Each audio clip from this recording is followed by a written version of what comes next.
ட்ரேடிங்ல பாத்தீங்கன்னா 95% of the people loss பண்றாங்க மணி. Remaining 5% of the people மட்டும் தான் ப்ராஃபிட் பண்றாங்க. அப்ப இந்த ஒரு 95% ஆஃப் த பீப்புளுக்கும் ஒரு ரிமைனிங் இருக்க 5% ஆஃப் பீப்புளுக்கும் காமன் மிஸ்டேக் என்னன்னு சொல்லி பாத்தீங்கன்னா இந்த ஒரு 5 திங்ஸ் மட்டும் தான். அப்ப இந்த ஒரு 5 திங்ஸ் நமக்கு என்னன்னு தெரிஞ்சிருச்சுன்னா நம்ம அந்த 95% ஆஃப் த பீப்புளுக்குள்ள போக மாட்டோம். ரிமைனிங் இருக்க 5% ஆஃப் பீப்புளுக்குள்ள போயிடலாம். அப்ப இந்த ஒரு வீடியோல அந்த ஒரு 5 திங்ஸ் என்ன, அதை எப்படி நம்ம வந்து ப்ராப்பரா வந்து அப்ளை பண்றது, அதை தவிர எல்லாமே இந்த ஒரு வீடியோல நம்ம வந்து பார்க்கலாம். மறக்காம நம்ம சேனலை வந்து ஃபாலோ பண்ணி வச்சுக்கோங்க. Talk to me, numbers never lie, add it up, that's me.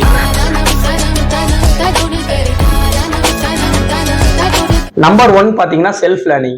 Self லேர்னிங்கிறது இந்த ட்ரேடிங்ல ரொம்ப ரொம்ப important. Most of the people அதை பண்ண மாட்டாங்க. 95% ஆஃப் த பீப்புள் வந்து லாஸ் பண்றதுக்கு மெயின் ரீசனே ஒரு லேர்னிங்கே கிடையாது. இந்த லேர்னிங் இல்லாம இந்த ஒரு ட்ரேடிங்ல ப்ராஃபிட்ங்கிறது பண்ணவே முடியாது. அவங்க என்ன பண்ணுவாங்கன்னு சொல்லி பாத்தீங்கன்னா ஒரு ரேண்டமான ட்ரேட்ஸ் எடுப்பாங்க, இல்லைன்னா ஒரு டெலிகிராம் குரூப்பை ஃபாலோ பண்ணுவாங்க. இந்த மாதிரி வந்து அவங்க லேர்ன் பண்ணி எதுக்கு அந்த ஒரு ட்ரேடை எடுக்கிறோங்கிறத ஒரு லாஜிக் தெரியாது, எதுவுமே தெரியாது. இந்த மாதிரி எதுவுமே தெரியாம மார்க்கெட்ல வந்து ப்ராஃபிட் பண்ணவே முடியாது. மேபி உங்களால ஒரு ட்ரேட்ல ப்ராஃபிட் பண்ண முடியும், ஓகேவா? ஆனா கன்சிஸ்டன்டா ப்ராஃபிட் பண்ணவே முடியாது இந்த ஒரு செல்ஃப் லேர்னிங் இல்லைன்னா. ஓகே, இந்த ஒரு லேர்னிங் வந்து எங்க பண்ணலாம், என்ன மாதிரி கான்செப்ட் பண்ணலாம்னு சொல்லி பாத்தீங்கன்னா நீங்க ட்ரேடிங்ல எந்த ஒரு கான்செப்ட் வேணா பண்ணலாம். இப்போ எஸ்எம்சி பண்ணலாம், ஐசிடி பண்ணலாம், பிரைஸ் ஆக்சன் பண்ணலாம், எது வேணுமோ பண்ணலாம். அதை வந்து நீங்கள் யூடியூப்லேயுமே நீங்கள் வந்து ஃப்ரீயாக கற்றுக்க முடியும். இல்லை என்கிட்ட கொஞ்சம் ஃபண்டு இருக்குது, ஒரு ஸ்ட்ரக்சர்டாக வேணும் அப்படின்னு நினச்சிங்கன்னா நீங்கள் ஏதாச்சும் ஒரு ப்ரோக்ராம் வந்து நீங்கள் வந்து சூஸ் பண்ணி படிச்சுக்கலாம். நார்மலாக ஒரு யூடியூப்ல நீங்கள் ஒரு படிக்கிறதுக்கும் அந்த ஒரு ப்ரோக்ராமை படிக்கிறதுக்கும் ரொம்ப பெரிய டிஃப்ரென்ஸ்லாம் எதுவுமே கிடையாது. யூடியூப்ல நீங்கள் படிக்கிறப்போ ஒரு ஸ்ட்ரக்சர்டாக இருக்காது. இதே இது நீங்கள் ஒரு ப்ரோக்ராம் படிக்கிறப்ப வந்து பார்த்தீங்கன்னா ஒரு சூஸ் பண்ணி படிக்கிறப்ப அது நல்ல ஒரு ஸ்ட்ரக்சர்டாக இருக்கும். அப்போ உங்களுக்கு பட்ஜெட் இருக்குதுன்னா நீங்கள் வந்து ஏதாச்சும் ஒரு ப்ரோக்ராம் படிக்கலாம். இல்லை ப்ரோ என்கிட்ட வந்து மணி இல்லை அப்படின்னீங்கன்னா நீங்கள் வந்து யூடியூப்லேயே லேர்ன் பண்ணலாம். லேர்ன் பண்ணதான் ப்ராப்பராக நீங்கள் வந்து பண்ணுறதுக்குரிய எல்லாமே நான் அப்கமிங்கில் உங்களுக்கு வந்து சொல்கிறேன். இப்போ இந்த செல்ஃப் லேர்னிங்கிறது எதுக்கு அந்த அளவு இம்பார்ட்டன்ட் அப்படின்னு சொல்லி நீங்கள் பார்த்தீங்கன்னா, இப்போ எக்ஸாம்பிள் சொல்லணும்னா நான் ஒரு ஐடி கம்பெனியில் ஒர்க் பண்ணலாம் அப்படின்னு நினைக்கிறேன் அப்படின்னா ஃபர்ஸ்ட் எனக்கு அந்த இடத்துல தேவைங்கிறது ஒரு டிகிரி இருந்தாலும் ஐடி கம்பெனியில் வேலைக்கு எடுப்பாங்க. அப்படிங்கிற மாதிரி இந்த ட்ரேடிங்கில் நீங்கள் கன்சிஸ்டன்சியாக ப்ராஃபிட் பண்ணுறதுக்கு லேர்னிங்கிறது ரொம்பவுமே இம்பார்ட்டன்ட். இந்த இடத்துல யாருமே வந்து நம்மளை வந்து ஒரு டெலிகிராம் குரூப்ல வந்து ஒரு சிக்னல் கொடுத்து உங்களை வந்து இந்த இடத்துல வந்து புஷ் பண்ணி உங்களை மணி மேக் பண்ண வைக்க போகிறது கிடையவே கிடையாது. நீங்கள் செல்ஃபாக லேர்ன் பண்ணி எப்படி மார்க்கெட்டில் எக்ஸிக்யூட் பண்ணி நீங்கள் இந்த இடத்துல ப்ராஃபிட் வந்து கன்சிஸ்டன்சியாக பண்ணுறீங்கிறது இருக்குது, ஓகேவா? அப்போ இதுக்கு முன்னாடி நீங்கள் வந்து ஒரு ரேண்டமாக ட்ரேட் எடுக்கிறதுக்கு ஒரு ரீசனே தெரியாமல் சும்மா ட்ரேட் பண்ணிக்கிட்டு இருந்தீங்கன்னா நீங்கள் அவாய்ட் பண்ணிட்டு ஃபர்ஸ்ட் லேர்ன் பண்ணுங்க. அந்த ட்ரேடிங்கில் நீங்கள் பண்ணணும்னு நினைக்கிறீங்கன்னா கண்டிப்பாக நீங்கள் வந்து லேர்ன் பண்ணி தான் ஆகணும். லேர்ன் பண்ணாமல் கன்சிஸ்டன்சியாக இங்கே வந்து ப்ராஃபிட்டுங்கிறது கிடையாது. நீங்கள் அதை நல்லாவே புரிஞ்சுக்கணும். நம்பர் 2 வந்து பார்த்தீங்கன்னா ஸ்ட்ராட்டஜி ஜம்பிங். இதுவுமே மோஸ்ட் ஆஃப் த பீப்புள்ஸ் பண்ற ஒரு காமன் மிஸ்டேக் தான். என்ன பண்ணுவாங்கன்னா ஸ்ட்ராட்டஜி வந்து லேர்ன் பண்ணுவாங்க. அது யூடியூப்ல இருந்து லேர்ன் பண்ணாலும் சரி, இல்லை வேற எங்க லேர்ன் பண்ணாலும் சரி லேர்ன் பண்ணுவாங்க. லேர்ன் பண்ணதை மார்க்கெட்ல போய் அப்ளை பண்றப்ப என்ன பண்ணுவாங்கன்னு சொல்லி பார்த்தீங்கன்னா ஸ்டார்டிங்ல நல்லாவே ஒர்க் ஆகும். ஒரு 10 ட்ரேட்ஸ் எடுக்கிறப்போ ஒரு 6 ட்ரேட்ஸ் வின்னிங் கொடுக்கும், இல்லை 7 ட்ரேட்ஸ் வந்து வின்னிங் கொடுக்கும். உடனே என்ன பண்ணுவாங்கன்னா அப்போ வந்து வர்ற ரிசல்ட்ஸ் எல்லாமே அக்செப்ட் பண்ணிப்பாங்க. நெக்ஸ்ட் அகைன் எக்ஸ்பெக்ட் பண்றப்ப பார்த்தீங்கன்னா ஒரு 4 ட்ரேட்ஸ் தான் வின்னிங் கொடுக்கும், நிறைய லாசஸ் ஆகும். அதுல வந்து பிரேக் ஈவன் பண்ணுவாங்க. அந்த மாதிரி நிறையவே பண்றது மூலியமா என்ன ஆகும்னா இந்த ஸ்ட்ராட்டஜி எனக்கு ஒர்க் ஆகல, ஒரு கட்டத்துக்கு மேல போனதுக்கு அப்புறம் வந்து அந்த ஸ்ட்ராட்டஜி வந்து எனக்கு ரிசல்ட்ஸ் கொடுக்கல, இது வேஸ்ட் ஆயிடுச்சு, இதோட வின் ரேட் வந்து 40% வந்துருச்சு, இல்ல 50% வந்துருச்சு, எனக்கு வந்து இன்னும் 70% 80% வந்து வின் ரேட் இருக்குது, எனக்கு வேணும் அப்படிங்கிற மாதிரி என்ன பண்ணுவாங்கன்னா நெக்ஸ்ட் ஸ்ட்ராட்டஜி தேடுவாங்க. இந்த மாதிரி மாத்தி ஸ்ட்ராட்டஜி மாத்தினே இருப்பாங்களே தவிர ஒரு ஸ்ட்ராட்டஜில ப்ராப்பரா டிராவல் பண்ண மாட்டாங்க. அப்ப நாம என்ன பண்ணணும்னா அந்த பீப்புள் பண்ற மிஸ்டேக்கை நம்ம பண்ணக்கூடாது. அவங்க என்ன பண்ணுவாங்க, ஸ்ட்ராட்டஜி மாத்துறாங்களா, நம்ம ஒரே ஸ்ட்ராட்டஜில நம்ம வந்து உட்காந்து வந்து ட்ரேட். ஏன் அந்த ஒரே ஒரு ஸ்ட்ராட்டஜில இருக்கணும் அப்படின்னு சொல்லி பாத்தீங்கன்னா, எக்ஸாம்பிளுக்கு நீங்க வந்து ஒரு ஸ்ட்ராட்டஜியை வச்சு நீங்க டிராவல் பண்றதை வந்து ஒரு 3 months டிராவல் பண்றீங்க, நல்ல ரிசல்ட்ஸும் கிடைச்சிருக்கு, பேட் ரிசல்ட்ஸும் கிடைச்சிருக்கு. ஓவராலா பாக்குறப்ப உங்களுக்கு வந்து மேபி வந்து ஒரு பேடா இருக்க ஒரு ஃபீல் இருக்குது. நீங்க ஒரு நியூ ஸ்ட்ராட்டஜி வந்து ஜம்ப் பண்ணலாம் நீங்க இருக்கீங்க. அப்ப நீங்க நெக்ஸ்ட் ஒரு ஸ்ட்ராட்டஜி வந்து யூடியூப்ல பாக்குறீங்கன்னு வச்சுக்கோங்க. இது வரைக்கும் பண்ணதை வச்சு பாத்தீங்கன்னா உங்களால ஒரு 30 ட்ரேட் மேக் பண்ணிருக்கீங்கன்னு வச்சுக்கோங்க. எக்ஸாம்பிளுக்கு ஒரு 30 ட்ரேட் மேக் பண்ணிருக்கீங்கன்னா அதுக்குரிய எக்ஸ்பீரியன்ஸ் உங்களுக்கு இருக்கும், மார்க்கெட் எக்ஸ்பீரியன்ஸ் உங்களுக்கு கண்டிப்பா இருக்கும். இப்ப நியூவா நீங்க இது பண்றதுக்கு உங்களுக்கு எக்ஸ்பீரியன்ஸ்ங்கிறது கிடையவே கிடையாது. நீங்க டைரக்டா அந்த இதை வந்து அப்ளை பண்ணுவீங்க. அப்ப இந்த இடத்துல நீங்க பண்ண 3 monthsக்குரியது வேஸ்ட், எல்லாமே வேஸ்ட் தான். நீங்க எந்த ஒரு ஸ்ட்ராட்டஜில எப்படி ஒரு சிச்சுவேஷன் வந்து நீங்க ஃபீல் பண்ணீங்களோ அந்த ஒரு ஸ்ட்ராட்டஜில கண்டிப்பா நீங்க வந்து ஃபீல் பண்ணுவீங்க.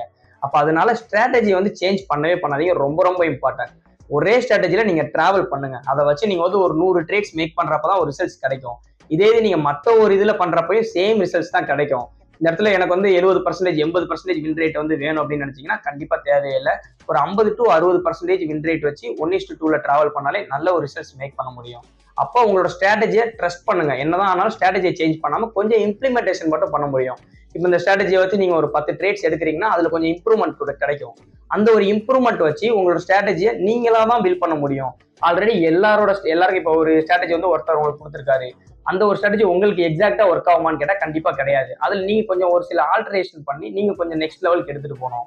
அப்ப இதே மாதிரி தான் உங்களுக்கு வந்து ஸ்ட்ராட்டஜியை வந்து பில்ட் பண்றது எல்லாமே நீங்க ஓனா தான் பில்ட் பண்ற மாதிரி இருக்கும். கொஞ்சம் கொஞ்சம் இம்ப்ளிமெண்டேஷன் இருக்கும். ஓகே. நம்பர் 3 வந்து பாத்தீங்கன்னா ட்ரேடிங் பிளான்.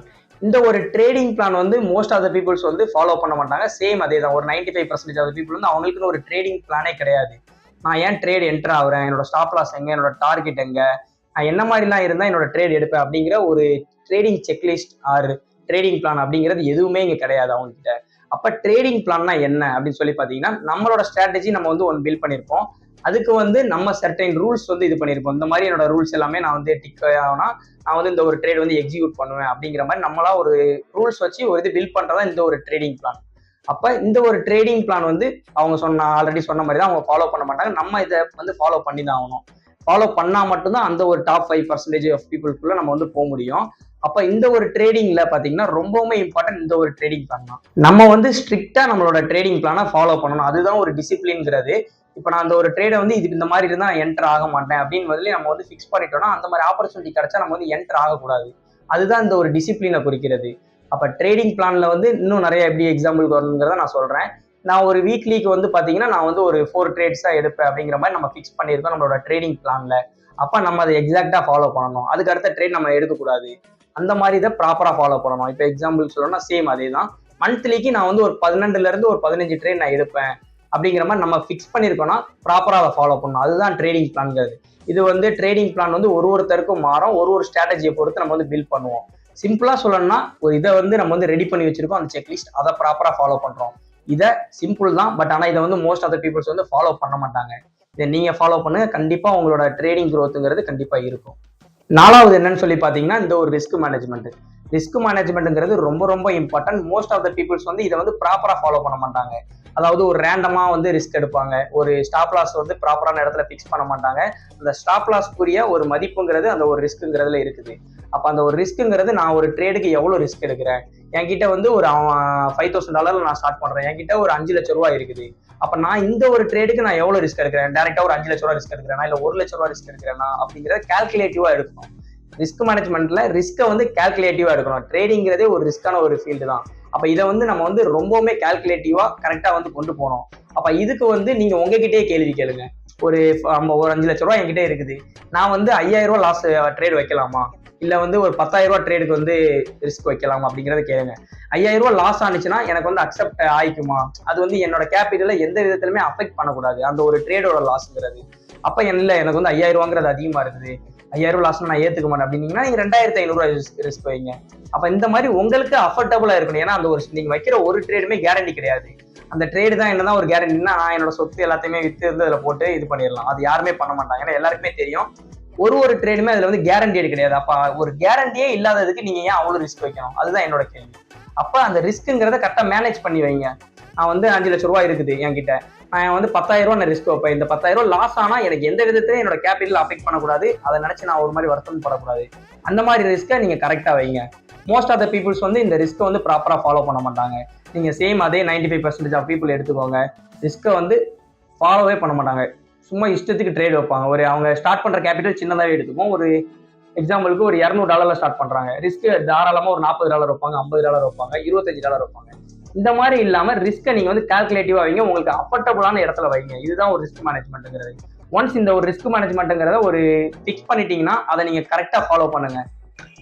நம்பர் 5 பாத்தீங்கன்னா ஜர்னல் இல்லைன்னா ரிப்பீட்டட் மிஸ்டேக் வந்துகிட்டு இருக்கும். இப்ப 95% ஆஃப் பீப்புள் என்ன பண்ணுவாங்கன்னு சொல்லி பாத்தீங்கன்னா பண்ண மிஸ்டேக்கே திரும்ப திரும்ப பண்ணுவாங்க. அதுக்கு என்ன ஒரு ரீசன்னா இந்த ட்ரேட்ல நம்ம என்ன மிஸ்டேக் பண்ணோங்கிறது நமக்கு தெரியாது. அதுல இருந்து நம்ம என்ன ஒரு லெசன் லேர்ன் பண்ணோங்கிறது தெரியாது. அப்ப ஜர்னல் இல்லைன்னா ரிப்பீட்டட் மிஸ்டேக் வந்து திரும்ப திரும்ப வரும். இதுக்கு தான் ஜர்னல்ங்கிறது ரொம்ப ரொம்ப இம்பார்ட்டன்ட். 95% ஆஃப் பீப்புள் வந்து இதை ஃபாலோ பண்ண மாட்டாங்க. நீங்க இதை ஃபாலோ பண்ணுங்க. இந்த ஜர்னல்ல வந்து ரிப்பீட்டட் மிஸ்டேக் எப்போ வரும்னா, எக்ஸாம்பிளுக்கு நமக்கு வந்து லூசிங் ஸ்ட்ரீக் வந்து கண்டினியூஸ் ஆகுதுன்னு வச்சுக்கோங்க.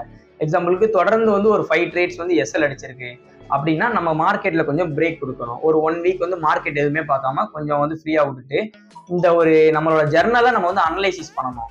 நம்ம இந்த 5 ட்ரேடுமே ஏன் லாஸ் ஆயிருக்கு அப்படிங்கிறத நம்ம அனலைசிஸ் பண்ணோம்னா நெக்ஸ்ட் நம்மளால வந்து கம்பேக் கொடுக்க முடியும், நல்ல ஒரு ட்ரேட்ஸ் வந்து மேக் பண்ண முடியும். அப்ப இதுக்காண்டி தான் ஜர்னல். இதே நீங்க வந்து ஜர்னலே பண்ணலன்னு வச்சுக்கோங்க, எக்ஸாம்பிளுக்கு ஜர்னலே பண்ணாம நீங்க வந்து 5 ட்ரேட் எடுத்து விட்டீங்க, இதுக்கப்புறம் நீங்க எடுக்கிறீங்கன்னா அந்த 5 ட்ரேட்ல உள்ள மிஸ்டேக் திரும்ப வரதான் செய்யும். இந்த 5 ட்ரேடே பாத்தீங்கன்னா நீங்க ஜர்னல் பண்ணாதனாலதான் அதை வந்து திரும்ப நீங்க வந்து ரீகால் பண்ணல. அப்ப அதனாலதான் இந்த ஒரு 5 மிஸ்டேக்கே வந்திருக்குது, 5 ட்ரேட் வந்து எஸ்எல் அடிச்சிருக்குது. அப்ப ஜர்னல் கண்டிப்பா ரொம்ப ரொம்ப இம்பார்ட்டன்ட். ஜர்னல் இல்லாம உங்களால வந்து லாங் டேர்ம்ல வின் பண்ண முடியாது. ஷார்ட் டேர்ம்ல நீங்க உங்களால 1 மந்த்துக்கு வந்து மணி மேக் பண்ண முடியுதுன்னா அங்க ப்ராப்ளம் இல்ல.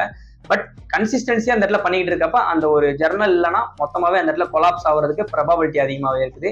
அதனால கண்டிப்பா ஜர்னல் பண்ணுங்க. ஒரு ட்ரேட் எடுத்ததுக்கு அப்புறமும் ஜர்னல் ரொம்ப ரொம்ப இம்பார்ட்டன்ட், பண்ணுங்க. ஓகே, 95% ஆஃப் பீப்புள்ஸ் வந்து இந்த மிஸ்டேக் தான் பண்ணிக்கிட்டு இருப்பாங்க. நான் சொன்ன இந்த ஒரு 5 திங்ஸை வந்து ஃபாலோ பண்ண மாட்டாங்க. நீங்க இதை பண்ணுங்க. அவங்க பண்றத நீங்க பண்ணாம இருந்தாலே போதும். இந்த இடத்துல வந்து நீங்க வந்து அந்த ஒரு டாப் 5% ஆஃப் பீப்புள்குள்ள வந்து நீங்க வந்து கண்டிப்பா போயிருவீங்க. அப்ப நான் சொன்ன இந்த ஒரு வீடியோ வந்து உங்களுக்கு ரொம்பவுமே யூஸ்ஃபுல்லா இருக்கும். அதை தவிர வந்து இதுக்கு வந்து கொஞ்சம் வந்து டைம் ஆகும். இந்த இடத்துல டைம்ங்கிறது ட்ரேடிங்ல வந்து ரொம்ப ரொம்ப இம்பார்ட்டன்ட். அதை பத்தி நான் கொஞ்சம் சொல்லலை, அதை அப்கமிங் வீடியோல நம்ம வந்து பார்க்கலாம். இந்த டைம்ங்கிறது இதுக்கு வந்து நீங்க வந்து கொடுக்கணும். இந்த டைம் ரொம்ப ரொம்ப இம்பார்ட்டன்ட். ஏன் சொல்றேன்னா இந்த ட்ரேடிங்ல டைம் தான் மணி. இந்த இடத்துல வந்து நம்மளுடைய எக்ஸ்பீரியன்ஸ், நம்ம எவ்வளவு வந்து இதுல டிராவல் பண்றோம், அதுதான் அந்த இடத்துல ஒரு மணி. ஷார்ட் டேர்ம்ல நீங்க வந்து ப்ராஃபிட்ஸ் மேக் பண்ண முடியும், லாங் டேர்ம்ல உங்களால பண்ண முடியாது. இப்ப உங்ககிட்ட வந்து ட்ரேடிங்ல ஒரு கிளாரிட்டி இல்ல, எனக்கு வந்து மார்க் கன்ஃபியூஷனா இருக்குது, ட்ரேடிங்ல ஒரு வேங்கிறது ஒரு இதுதான் ரோட் மேப், நான் பண்ணணும் அப்படிங்கிறது எனக்கு தெரியல, எனக்கு வந்து நிறைய கன்ஃபியூஷன்ஸ் இருக்கு, எனக்கு வந்து கிளாரிட்டி வேணும் அப்படின்னு நீங்க வந்து நினைச்சீங்கன்னா நான் வந்து டிஸ்கிரிப்ஷன்ல வந்து private 1-to-1 clarity session link கொடுக்குறேன். அது வந்து புக் பண்ணிக்கோங்க. கம்ப்ளீட்லி அது ஃப்ரீ தான். கரண்ட்லி வந்து அது ஃப்ரீயா தான் இருக்குது. நீங்க புக் பண்ணிக்கோங்க. 1-to-1ல நீங்களும் நானும் பர்சனலா டிஸ்கஸ் பண்ணலாம். உங்களோட கிளாரிட்டி, உங்களுக்கு அதோட அந்த செஷனோட ஒரு அவுட்புட் என்னன்னு பாத்தீங்கன்னா உங்களுக்கு கன்ஃபியூஷன்ல இருந்து உங்களுக்கு வந்து கிளாரிட்டி கிடைக்கும். அதுக்கான ஒரு செஷன் அது கரண்ட்லி ஃப்ரீயா இருக்குது, யூஸ் பண்ணிக்கோங்க. Okay guys, thank you.